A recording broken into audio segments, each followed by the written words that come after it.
Okay, let's start this today's session.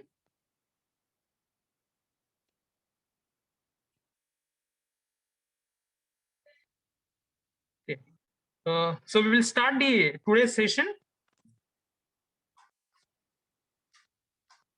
So till the last lecture, we have finished with the weighted residual methods. Okay, so for this lecture, we'll be starting with the shape functions. Okay, we'll be starting with the shape functions, and these shape functions, they stands at the core of finite element analysis, right? So let me start the shape function. So we will start with the shape functions for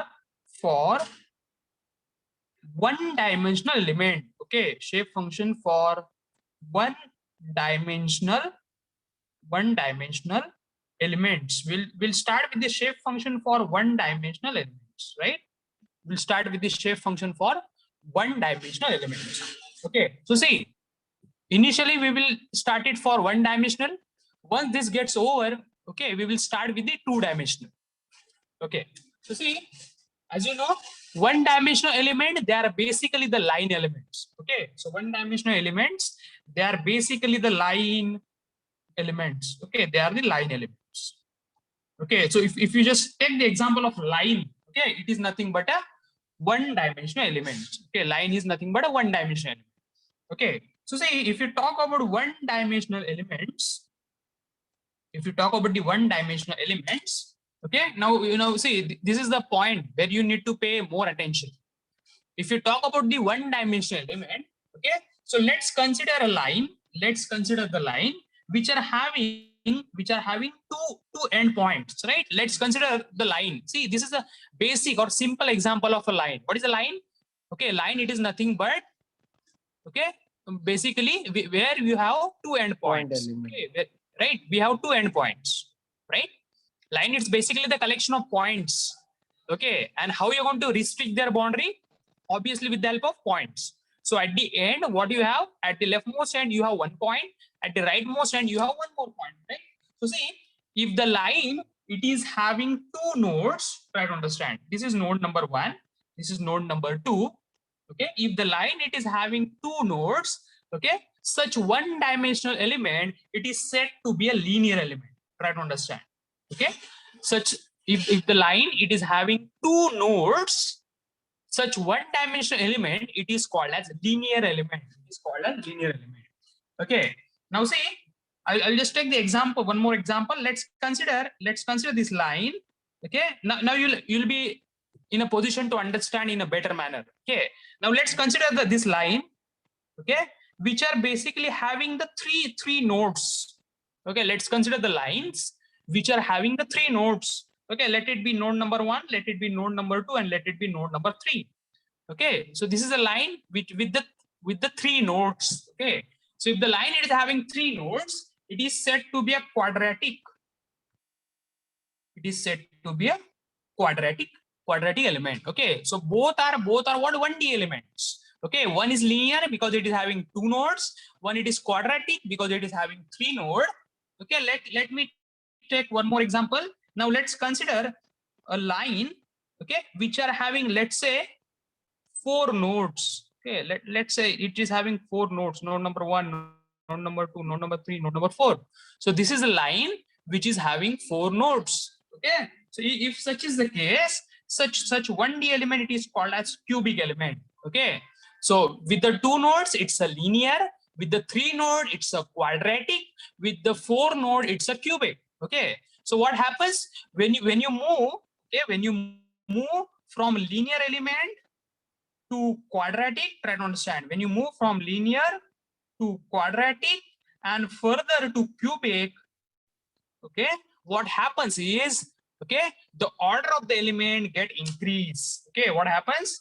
The order of the element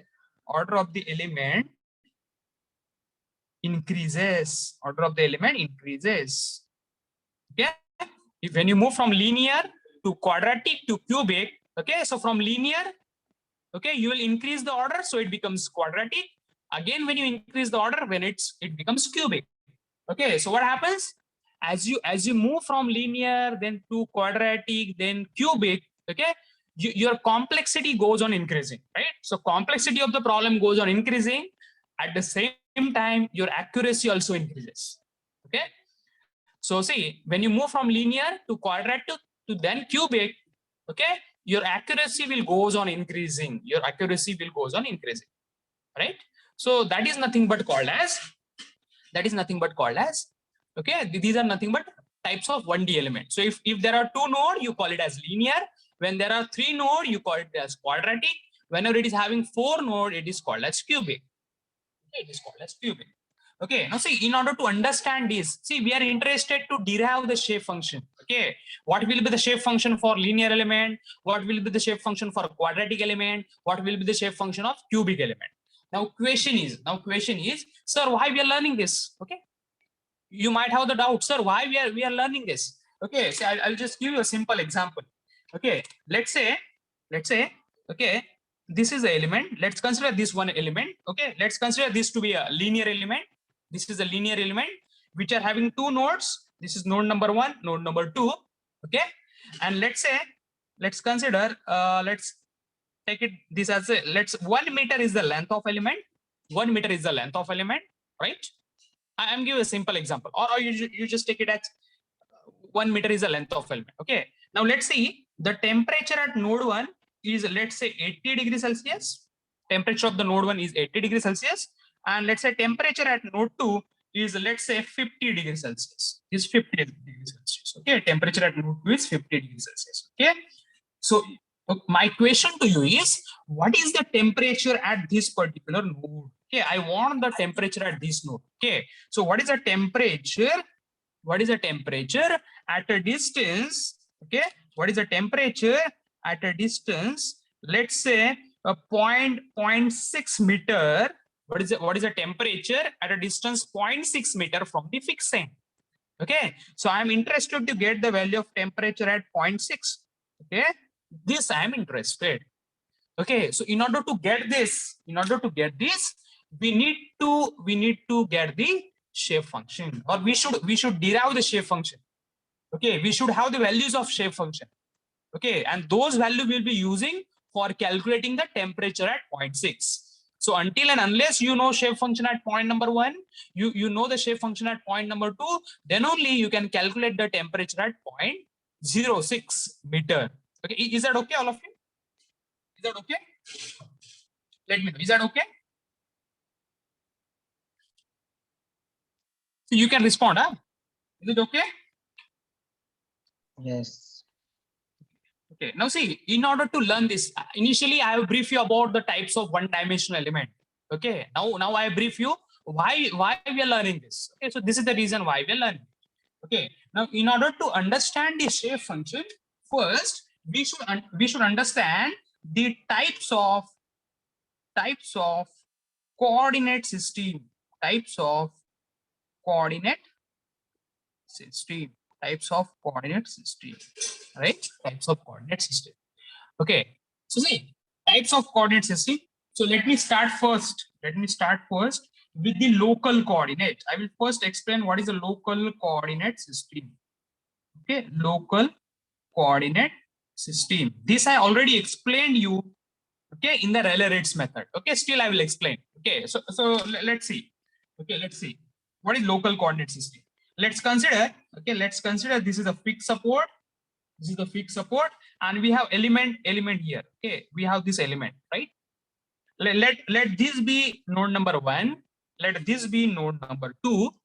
Let this be node number 2, right? Now see, try to understand. Okay, my equation is, okay, or what I need to convey is, if I locate point number, try to understand. When you locate point number 2 with respect to point number 1, it is called as local coordinate system. If you determine the location of node 2 with respect to node 1, it is called as local coordinate system. Okay, so see, if as I told you, if LE is the length of the element, okay, and here if you take x is equal to 0,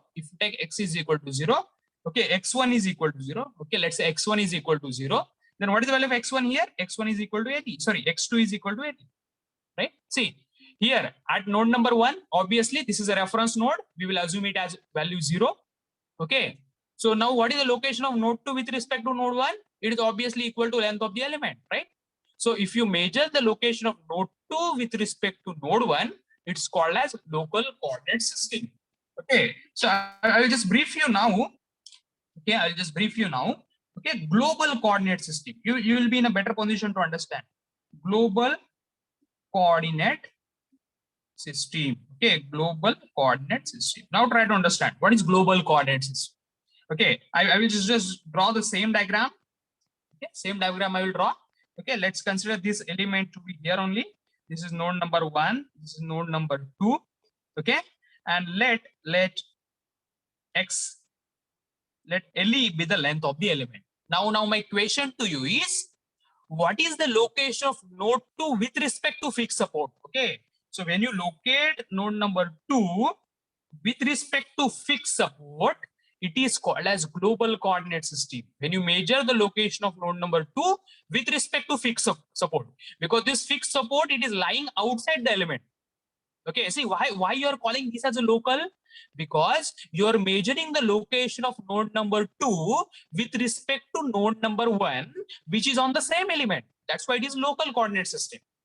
Okay, now in this case, what you're doing, you're locating the position of node 2 with respect to the point which is lying outside the element. Okay, so that's why it is called as global coordinate system. Okay, so see, if I need to locate the position of 2, okay, node number 2 with respect to fixed support, okay, you should have this distance. Okay, this is called as XA, right? See, this term you might have remembered. I told you this term in the relay rates method. Okay, so if you need to get the value of x2, try to understand. Okay, if you need to get the value of x2, that is location of node 2, how will you get? XA plus LE, right? X2 is equal to XA plus LE. X2 is equal to XA plus LE, right? Right? So what is the location of now node 2 with respect to fixed support? It is XA plus LE, right? Now see, try to understand.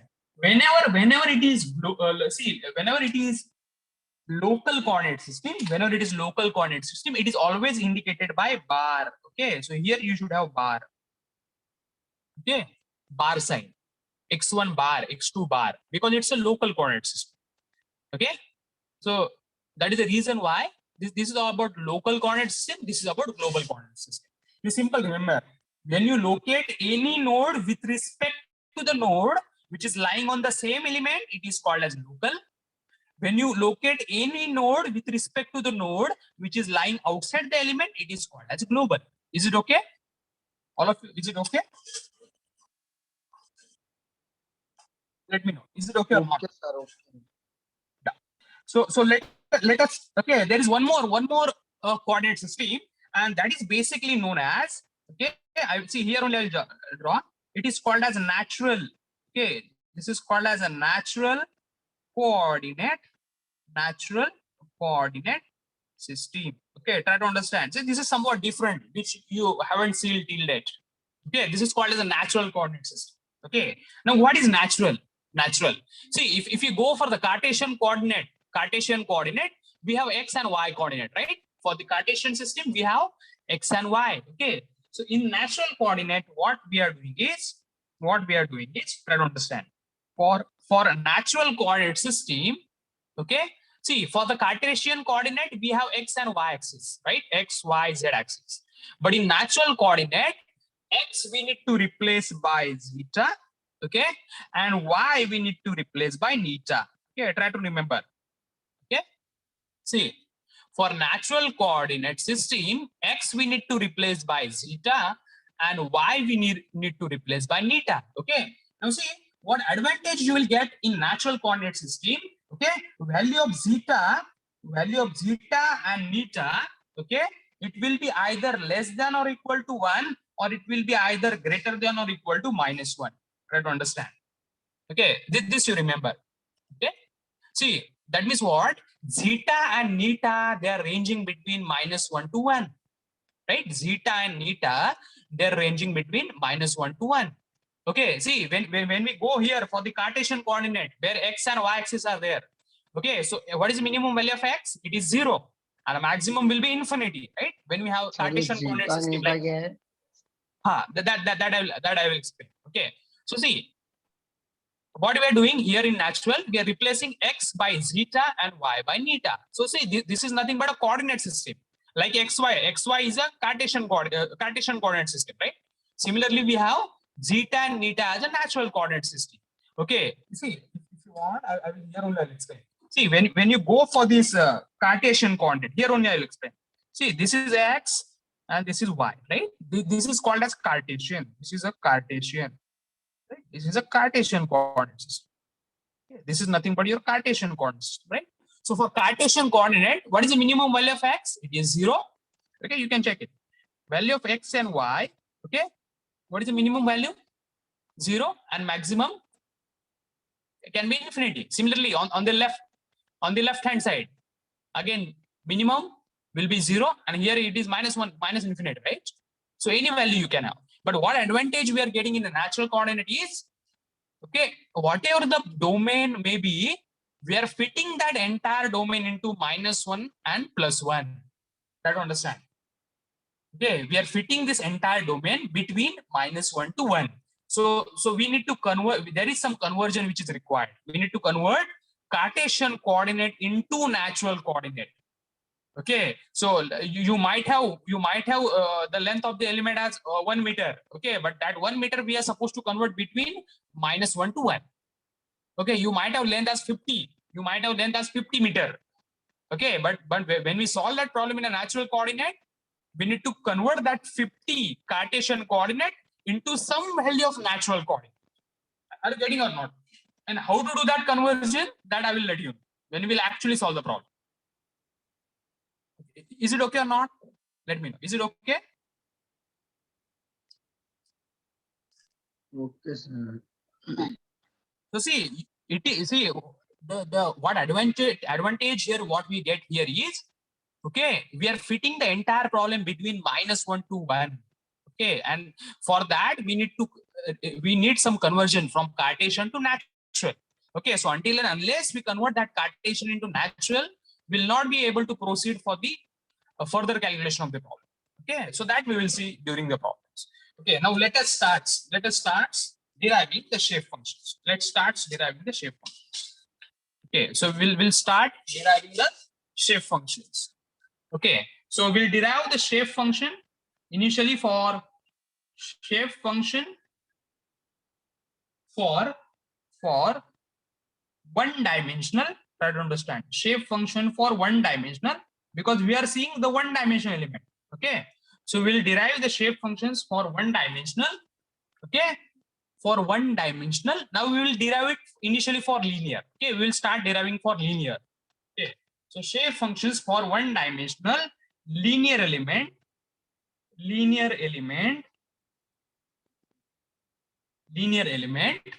Okay, see how I'm going.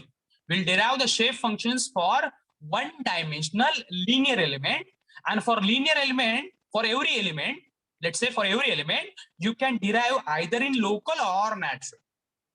Okay, we can derive either in local or natural. Okay, because why we are not going for global? Okay, see, for global only, what we need to do, we need to just add this distance. Nothing else is there. We just need to add the distance. Okay, so for every element, whether it's a linear or quadratic or cubic, we will derive it initially in local coordinate and then in the natural coordinate. Okay, so for shape functions for one dimensional linear element, in let's say first local coordinate, in local coordinate, right? Shape functions for one dimensional linear element in local coordinate. Okay, now let's start. Okay, see, let's consider this is the element. This is 1D element. See, this is a one dimensional element. Now why it is called as linear? See, why it is 1D? Because it's a line. Why it is linear? Because it is having two nodes. See, it is having two nodes. That's why it's a linear element. Okay, so let one node be node number 1. Let this be node number 2. Okay, now see.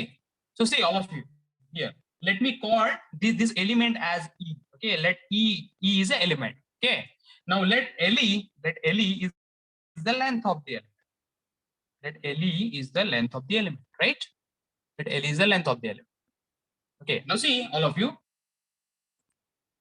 Now why it is called as local coordinate system, try to understand. See, when I draw a line, it is obviously one dimensional element. Why it is linear? Because it is having two nodes. Because it is having two nodes, right? Now next thing is, obviously, this is node 1, this is node 2, okay, and L is the length of the element. Now see, when we can call these as a local coordinate, when you measure the location of node 2 with respect to node 1, then only you can call it as local coordinate. So in order to measure the location of node 2 with respect to node 1, okay, what I will do, I will assume the node 1 as a reference node. Okay, so that means your value of x bar is 0. Okay, it's a reference node. Okay, so obviously x will be 0. X will be 0 here. I'm calling this as x bar because it's a local coordinate system. Okay, now what is the value of x bar here? You will get x bar is equal to a. Right? X bar is equal to L, right? What value of x bar here you will get? X bar is equal to L, right? Now see, let u1e is the displacement at node 1. Let u2e is the displacement at node. Okay, now from where you see, you might have questions, sir, from where you written this u1 and u2? See, u1 and u2, they are the displacements. Okay, see, similarly, you can write down here T1 and T2. T1 and T2, they are the temperature. Similarly, you can write down P1 and P2, they are the pressure. So any primary variable you can write down there. Okay. So U1, either you write down displacement, or you write down angular displacement, or you write down temperature, or you write down pressure here. Okay. So let us start deriving it. Okay. So let us start. Okay. So see, in order to start with the derivation, okay, obviously, as we have done it for Rayleigh-Ritz method, we need to write down the approximate solution. Okay. So let u is equal to C0. Okay, I'll just write down let u is equal to C0 plus C1x. Let me write down this as 1. Be an approximate solution. Okay, so let this be an approximate solution. Okay, see, let u1e is equal to C0 plus C1x be an approximate solution, right? So see, all of you see here, be an approximate solution. Okay, because I see I'm interested to derive the shape function. Okay, so until and unless I write down the approximate solution, I will not be able to calculate the constants. Once I calculate the constant, I will resubstitute here. So I will get the final solution. So let this be an approximate solution. Okay, now see, now we have written the approximate solution. Okay, now based on the approximate solution, we need to impose certain boundary conditions. See, this is a practice we usually used to follow, right? We used to write down the approximate solution first. See, in the Rayleigh-Ritz method, we have solved the differential equations. So for solving the differential equation, we used to write down the approximate solution, followed by we used to impose a boundary condition, right? Similar thing I'm here. So let this be an approximate solution. Now on this approximate solution, okay, now you might have question, sir, why you till only this one, right? C0 plus C1x, because it's a linear element. Try to understand. It's a linear element. Okay, so this, okay, see, if you just see this line, y is equal to mx plus c. Okay, y is equal to mx plus c. Okay, it is basically the equation of the line. Okay, equation of the straight line, right?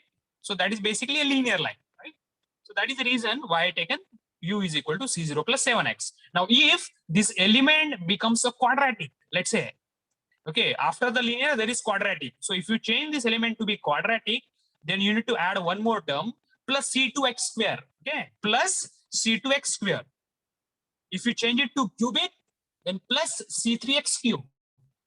Okay, so in this way we need to do. See, we will do it for rest of the elements. Okay, but just now I'm just telling you why I have taken till this much only, because see, it's a basically linear element, that is a line element. Okay, where we have equation y is equal to mx plus c. Okay, so in the same manner I taken. Right. So let us solve this. Now on this equation we will impose the boundary condition. Okay, so what is the boundary condition first? Okay, so if you take at node 1, okay, at node 1, so at this node 1, what is the value of displacement? X bar is equal to 0. Okay, see at node 1, what is the value of X bar? It is equal to 0. And what is the value of displacement? UE, it is equal to U1E. Okay, at node 1, what is the displacement? U1. Try to understand. At node 1, displacement is U1. At node 2, displacement is U2. Why I'm writing this as E? Because this is for this element, right? This E will governs for this particular element, right? Okay, now let us put these values. I'll put this value UE is equal to U1E now is equal to C0. I will write down as it is C0. Okay, plus C1. Okay, try to understand. Plus C1 into X. X is what? See, all of it. See, what is the value of UE is equal to U1E. See, U is equal to U1E. That is what is written. C0 as it is plus C1 as it is into X bar. Okay, I'll just write down this as X bar. So X bar is 0, right? So from this equation, what you'll get? You'll get the value of one constant, that is C0. C0 is equal to U1E. Okay, you are able to calculate one constant, right? So this is the one constant which you got. Okay, now let us calculate one more constant. For that, impose the second boundary condition. Okay, so let us do that. So at node 2, at this node, what is the value of X bar? X bar is equal to LE. You can check. X bar is equal to LE and displacement is equal to U2. Okay, so displacement is equal to U2, right? Displacement is equal to U2, right? So let's put this value. Okay, so U, what is the value of U? You can check. What is the value of U here? What is the value of U here? U is equal to U2E. I'll just put that. U is equal to U2E. E is equal to C0. Just you got the value of C0. That is U1E plus C1. Plus C1 I will write down as it is into X bar. Now what is the value of X bar? It's LE. See, I will repeat. What is the value of U at node 2? It is U2. What is the value of C0? We are just calculated U1E. That is written. Plus C1 as it is into X bar. At node 2, what is X bar? It is LE. That is what is written, right? So from this equation, let us calculate the value of C1 as, what is the value of C1 we will get? U2E minus U1E. See, U2E minus U1E upon LE. Okay. So this is a one more constant which we have calculated. Okay. So this is a one more constant we have calculated. Now, purpose to calculate these constant is to, okay, we need to put these values in the equation number 1, right? So let us put that. So putting value of C0 and C1 in equation 1. Let us put those values in equation number 1. So what I will get? I will get UE is equal to C0. Well, what is the value of C0? It is U1E plus C1. See here, UE is equal to C0. What is the value of C0? U1E. That is written. Plus C1. Okay, so this is the value of C1. So I'll put that. U2E minus U1E upon LE. Okay, U2E minus U1E upon LE, right? So this is the value of C1 into X bar, right? Into X bar. So this is the final equation which you got. Okay, let me rearrange this equation. Okay, so U1E is equal to, okay, I will club the terms having coefficient U1 followed by the terms which are having coefficient U2. Okay, so let us see how we'll get. So I'll just write down this as, see here, U1 coefficient is 1. So this is 1 minus X bar by LE. Okay, minus X bar by LE. U1E. You can check it. U1 coefficient U1 is 1. So it is 1 into U1. You can check 1 into U1. This is a term. Then minus U1E by LE into X bar. Minus U1E, okay, into X bar upon LE. Okay, so this term what you're getting. Plus what do we get? See, this plus I've written U2 by LE into X bar. Okay, so I will just write down this as X bar by LE into U. Okay. Okay, now try to understand. Okay, in the last 2 lectures, we have solved the problems on Rayleigh-Ritz method. Okay, so there we have used these terms. At that time, I told you, okay, for which we will see the derivation in the shape functions. So from, see, in the Rayleigh's method, we have used these terms. We have used this expression directly. At that time, you don't know from where it is came. Okay, so it is came from this. Okay, so if you want, now I will just show it that to you.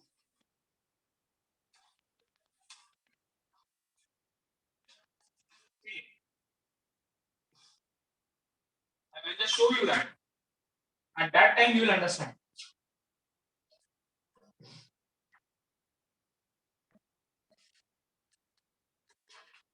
See, all of you. Can you see this one? Okay, this is the Rayleigh's method. We have used this directly. Some of you have doubt. So from where it is came? From where it is came, right? See now, now are you able to understand? See here I have directly used this expression. Now we have derived it. Is it okay? Is it okay?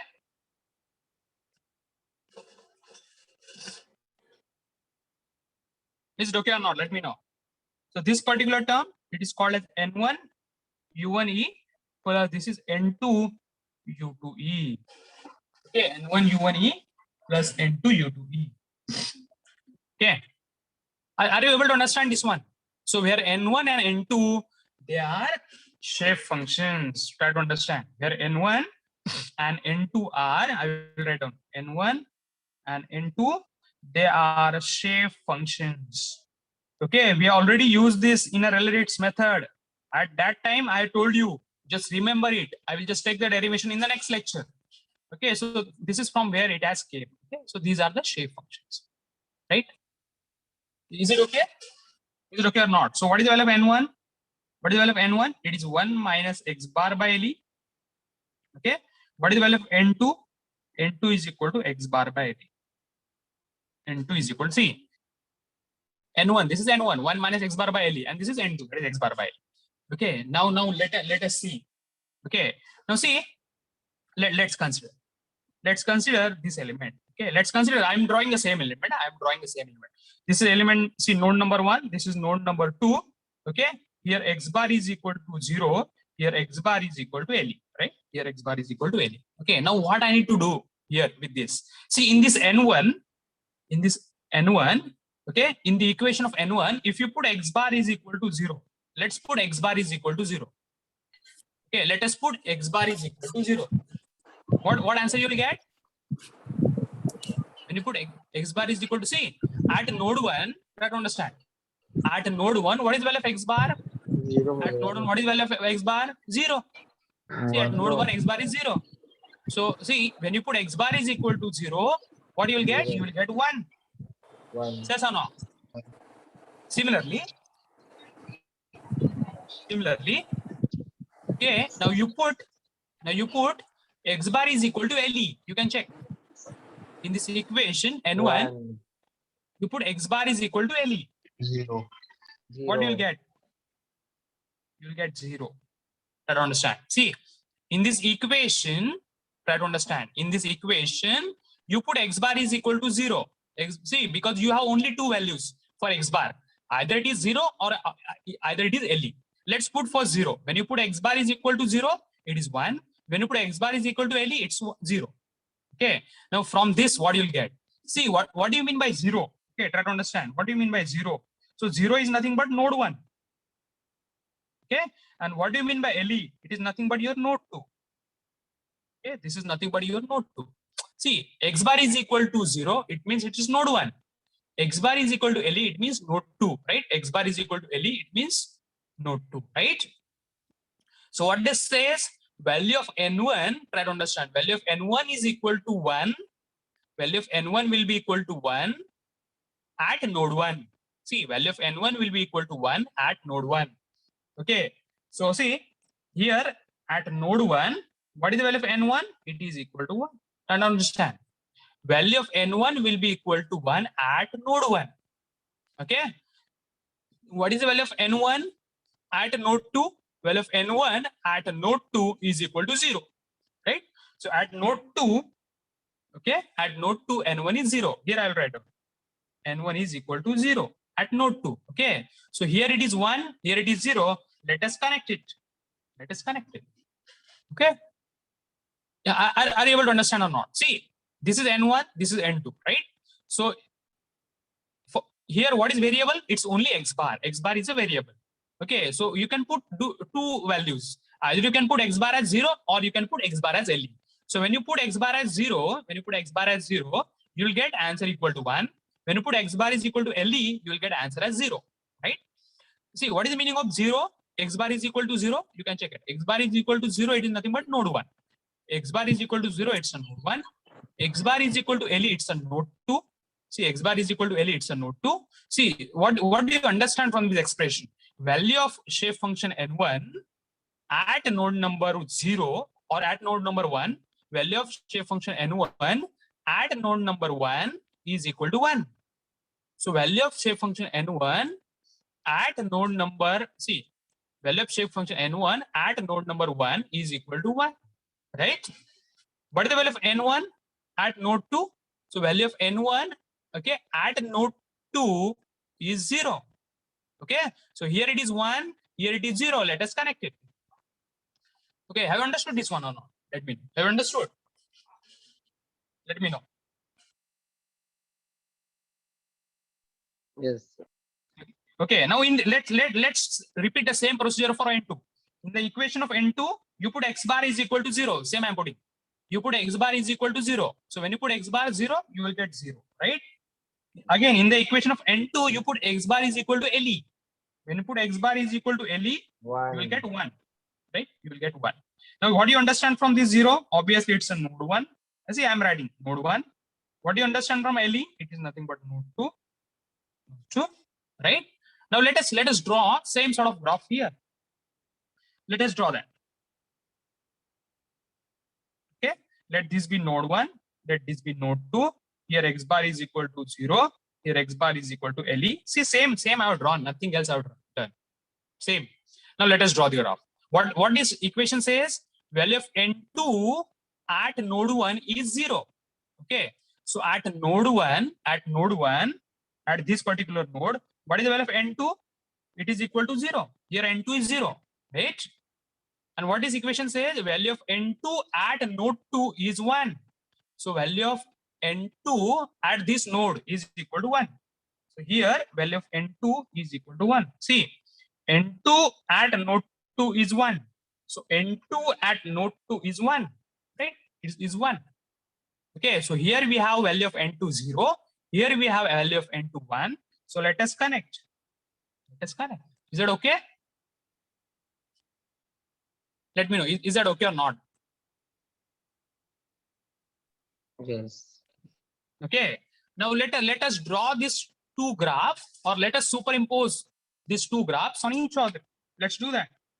Okay. So here I'll just write down. I'll just draw it.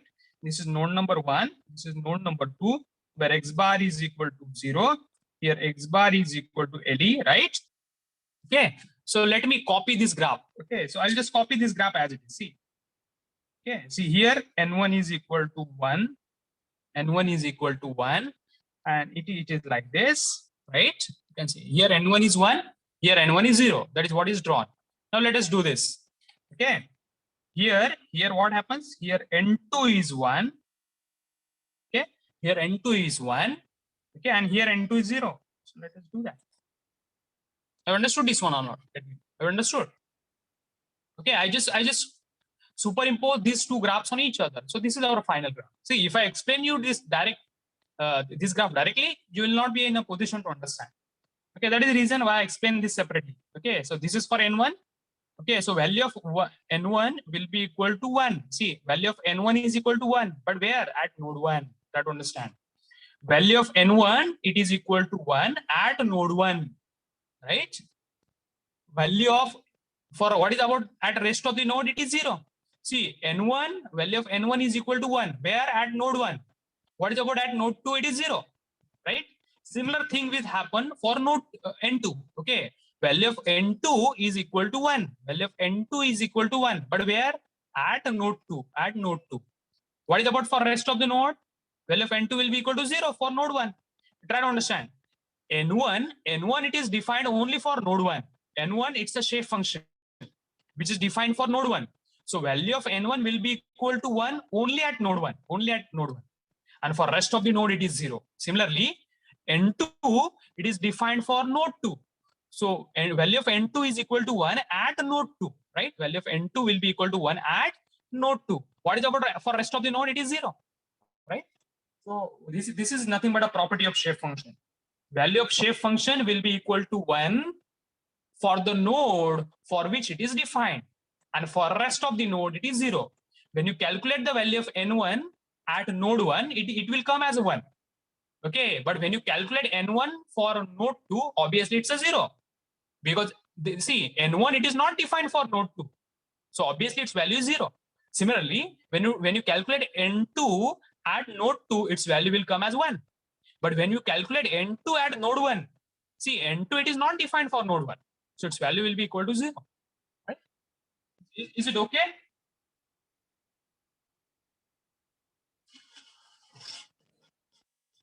Is it okay or not? Let me know.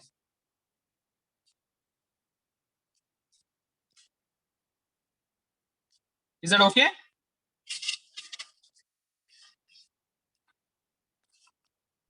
Okay. So see, so this is the one method which we have seen. This is the one method which we have seen.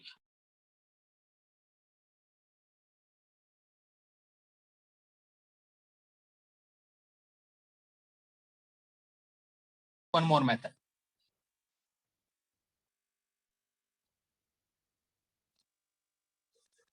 Okay, let's see one more method. Okay, so I'll just explain you the simple method. Okay, see, based on this expression, okay, you write down the simple value of shape function. Try to understand. Okay, now I need to derive the shape functions for this. See, this is one method how we are solved. We are trying one more method. Okay, so that method is, okay, we need to derive the shape function. Okay, so I will write down the overall shape function. See, I need to get the value of n1 and n2. Okay, I need to get which values n1 and n2. But for that, I will write down the basic equation for shape function. So n is equal to okay, some constant into, you can check it. Okay, I will just write down the equation for node 1 as x bar minus 0. See, x bar minus 0. See, when you bring this 0 on this side, left hand side, it becomes minus. So it's a x bar minus 0. And again, for this one, I will write down as x bar minus LE. Okay, x bar minus LE, right? X bar minus LE, I will write. Try to understand. What is the equation of node 1? It's x bar minus 0. What is the equation of node 2? It's x bar minus LE. Okay. So this is the basic equation which are written, right? Now I will go element wise. I will go node wise. Now I need to write down the shape function n1. Okay, I need to write down the shape function n1. That means I need to write down for node 1. Okay, so when I need to write down the shape function for node 1, I will write down this as a1 because it's a some constant, right? It's a some constant a1 into now see, this term, it is for node 1. See, x bar minus 0, it is for node 1. So you need not to take this term. You don't take this term. You just take this term. So I'll just write down this as x bar minus LE. Try to understand. This is the overall shape function. From overall shape function, I will be writing the shape function for node 1. So n becomes n1, a becomes a1. Okay, now you do not consider this term because this is for node 1. X bar minus 0. X bar minus 0, this is for node 1. I will not consider this term. I will consider only this term, that is x bar minus a. Okay, so see, at node 1, what is the value of x bar? X bar is equal to 0. See, at node 1, x bar is equal to 0. Okay, and at the same time, what is the value of shape function at node 1? See, what is the value of n1 at node 1? Here only you are seeing the value of n1 at node 1 is 1, right? Because n1, it is defined for node 1. So its value will be equal to 1 at node 1. Try to understand. Value of n1 will be equal to 1 at node 1. Okay. So when you put these values, what will get? 1 is equal to a1. See, n1 is 1. a1 into x bar is 0 minus LE. 0 minus LE. So from this, we will get the value of a1 as minus 1 by LE. a1 as, we'll get it as minus 1 by LE, right? So this we have written for n1. Let us write down same for n2. Okay, n2 now n becomes n2. A becomes, now I need to make it a2. See, a becomes a2. Okay. Now see, this term I will write down. x bar minus 0 I will write down. X bar minus 0 I will write down. Now I will not write down this term. Okay, the x bar minus LE. I will not write down x bar minus LE. Okay, why I will not write down x bar minus LE? Because this x bar minus LE, this term x bar minus LE, it is for node 2, right? X bar minus LE, it is for node 2. Okay, so I will not write down this second term. Second term I will not write down. See, when I derived for shape function n1 for node 1, I have neglected this term because it is for node 1. Now when I'm writing for node 2, I will neglect this term because this is for node 2. Okay. Now see, again same I will write down at node 2. Okay, see, at node 2, what is the value of x bar? You can check it. At node 2, what is the value of x bar? It's LE, right? X bar is LE. Okay, similarly, what is the value of n2? N2 is equal to 1. You can check it. See, at node 2, what is the value of n2? Is equal to 1. Right? So let us put that. So 1 is equal, n2 is 1 is equal to a2 into x bar is LE minus 0. So from this, you will get a2 as 1 by LE. A2, you will get it as 1 by LE, right? Okay. Now, why we have calculated n1? We need to put here. Okay. So, what is the value of n1 we are getting? N1 is equal to a1. Okay. What is a1? It's minus 1 by LE. See, a1 is minus 1 by LE into x bar minus LE. Into x bar minus LE. So, what do we get? We will get it as 1 minus x bar by LE. 1 minus x bar by LE. Right? Let us do same thing. N2 is equal to a2. What is the value of a2? It's 1 by LE. 1 by LE into x bar minus 0 into x bar minus 0. So it is x bar by LE. It is x bar by LE. Okay. So what value of n1 and n2 we have got? N1 we got it as 1 minus x bar by LE, and n2 we have got it as x bar by LE. Similar, you can check. N1 is equal to 1 minus x bar by LE. N2 is equal to x bar by LE. Okay. So this is a method which we'll be using majorly. Okay. So for further elements, okay, or for further coordinate system, okay, we will not use this method. Okay, we will use this method because this is one of the simplest method for deriving. Okay, so have you understood this one or not? Let me know. Have you understood? Have you understood this method? See what I've done. Initially, I've written overall shape function. So n is equal to some constant into, see, n is equal to some constant into equation of this node. It is x bar minus 0, and equation of this node, it's x bar minus LE. Now I will go node wise. So for node 1, n becomes n1, a becomes a1. Now try to understand. I will not take this term because this is for node 1. I will neglect this term. I will just take it this term. Okay. Okay. Now at node 1, okay, at node 1, what is the value of x bar? It is 0. You can check at node 1, x bar is 0. Similarly, okay, see n1, it is defined for node 1. So value of n1 will be equal to 1 at node 1. Okay, you can check it. Value of n1 is equal to 1 at node 1. n1 at node 1 is 1. That is only which I put. n1 at node 1 is 1. That is the reason, right? So I'll put n1 is 1, a1 as it is, x bar is 0 minus LE. So a1 I will get it as minus 1 by LE. I'll put this here. Okay, so when I put it, I will get n1 as 1 minus x bar by LE. Now let us do for n2. So n becomes n2, a becomes a2.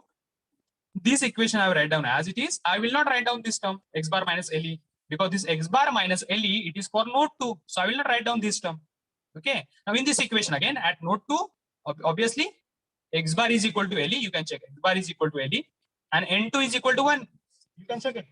n2 is equal to 1 at node 2. Okay. n2 is equal to 1 at node 2. Right. So n2 is equal to 1, a2 into x bar is LE minus 0. So a2 is 1 by LE. So we'll get n2 as x bar by LE. Is it okay, all of you? Is it okay? Is it okay or not? Let me know. Have you understood this one? Yes. Okay, so you can derive either by this method or by this method. So what we will do in the next lecture, we will take the shape functions for one-dimensional linear elements in natural coordinate, because we have just finished. See, for linear, we have finished with the local. Okay, we need to do it by natural. Similarly, for quadratic, by initially local, then by natural. That we need to do. Okay. So again, in local, we have seen these two methods. So what we'll do for further, we will follow this method only for calculation. Okay. So for the next lecture, we will see for one-dimensional linear elements in natural coordinate. And for that, we will follow this method. Okay. So is there any doubt with this one?